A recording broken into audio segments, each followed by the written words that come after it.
Bursting with acres of beautiful natural woodland, rich in wildlife, and a whole industrial and cultural heritage to celebrate, the land of oak and iron has so many interesting historical places to discover. With the countryside to explore by bike, foot or horse, you can follow the River Derwent from the Derwent Reservoir to the River Tyne.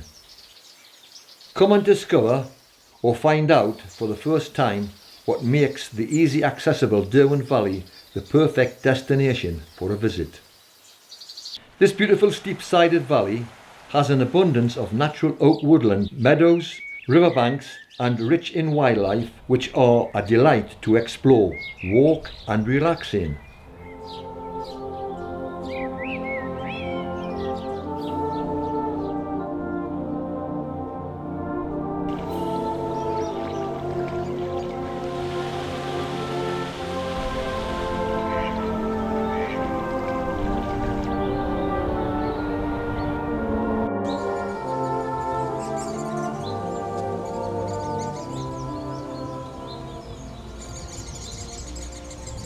Near the railway at Prudhoe stands the Spetchels, 3 chalk hills which host a rare species to this region's chalk grasslands.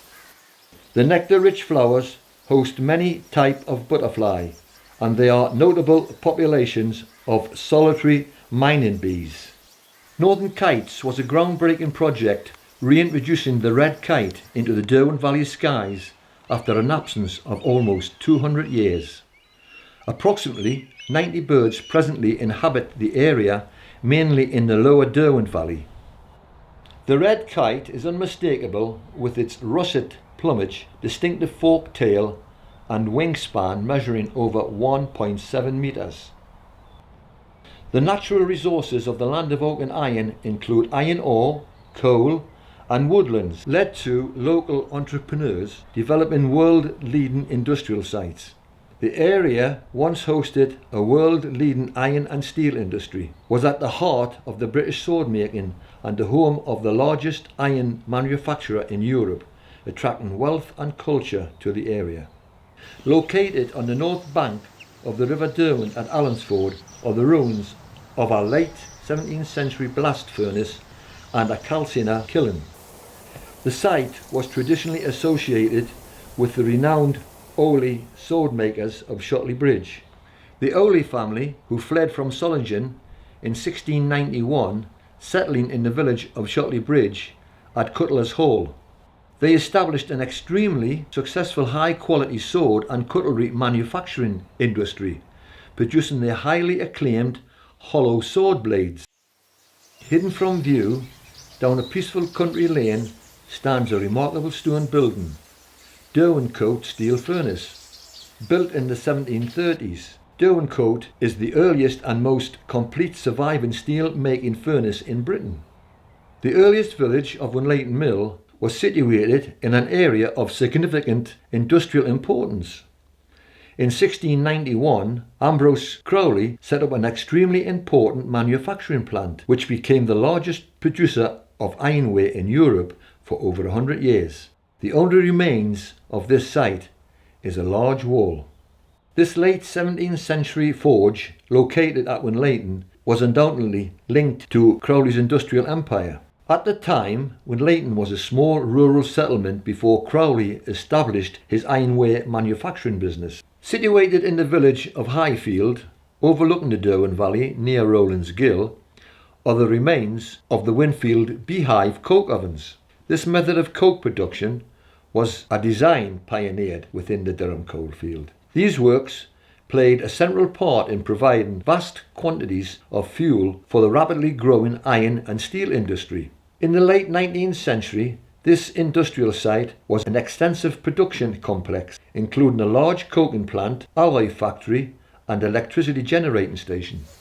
Just outside Blaydon is a working watermill. Pathhead Watermill is set in a peaceful dell adjacent to the meadow and woodland walks with picnic facilities. The mill started in 1730 and worked as a corn mill until 1828. The land of oak and iron has a diverse cultural heritage that produced many historical heroes. Thomas Bewick, an acclaimed wood engraver, artist and naturalist, was born in 1753 at Cherryburn House, a small farm on the south bank of the River Tyne. He loved the surrounding countryside and roamed about fishing, looking at flowers and observing birds and animals which would have a significant influence on his work in later life. Tommy Armstrong, the Pitman poet, was born at number 17 Wood Street, Shotley Bridge in 1848. He was probably the best workers' songwriter in his time and is ranked amongst other songwriters such as Geordie Ridley, who wrote The Bladen Races, and Joe Wilson, the composer of Keep Your Feet Still, Geordie Hinney. Tommy wrote over 150 poems, including the Trimden Grange explosion.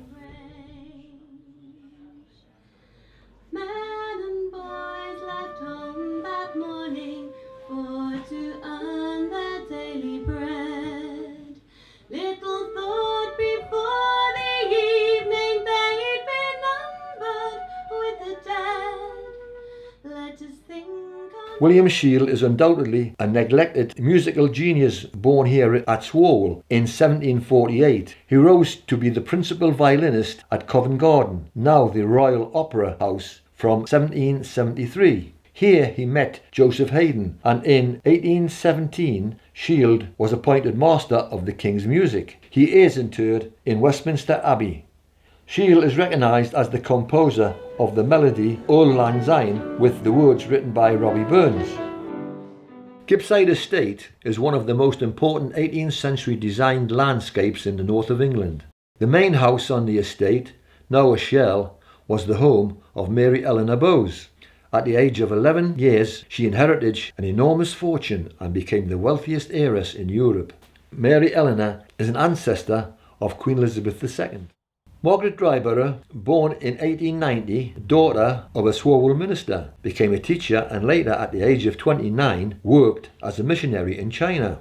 During the Second World War, after the fall of Singapore in 1942, she was found to be in Sumatra and later became a Japanese prisoner of war in a camp for women and children. In December 1997, the film Paradise Road was released, telling the story of Margaret Dryborough's struggle to survive horrific times at the hands of her captors. Robert Surtees, born in 1805, a member of a well-established County Durham family, was an English editor, novelist and sporting writer. He was widely known for creating his jovial imaginary character Jorrocks, this sporting cockney grocer with a vulgarity and a good-natured artfulness, appearing in the books Hanley Cross and Hillington Hall. All Surtees' novels were composed at Hampsley Hall. Another hero, Soapy Sponge, appeared in Mr. Sponge's Sporting Tour, possibly Surtees' finest work. CONSETT Salvation Army Corps Band, formed in 1879, is the world's oldest corps band within the Salvation Army's organisation. They recently celebrated 130 years and encapsulate the brass band culture of the region. Community Music Wickham and SWALWELL is a dynamic organisation set up to offer a wide variety of musical activities within the wider community in the North East, offering tuition in music theory and performance, and is open to anyone who wants to join.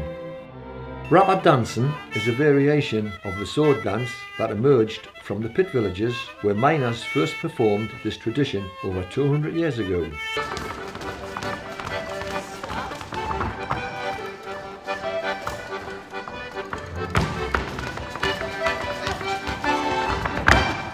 You can walk your way to fitness in the land of oak and iron with miles of footpaths and stunning landscapes. Beginners can join a health walk, and there are plenty of guided walks to take part in. The Derwent Walk follows the Derwent Valley between SWALWELL in the north and CONSETT in the south, a distance of 11 miles. Enjoy meandering through woodlands, meadows, wetlands and riverside, giving opportunities for walkers, cyclists, children at play and a range of other pursuits. The landscape and heritage of the land of oak and iron offers a wealth of many different attractions to value and pass on to future generations who live here, who visit regular, and those who never visit, but may be encouraged to do so now. It has scenery of the first order and historical places and individuals of the greatest interest in the story of the North, all just waiting to be explored by those who want to see what it has to offer.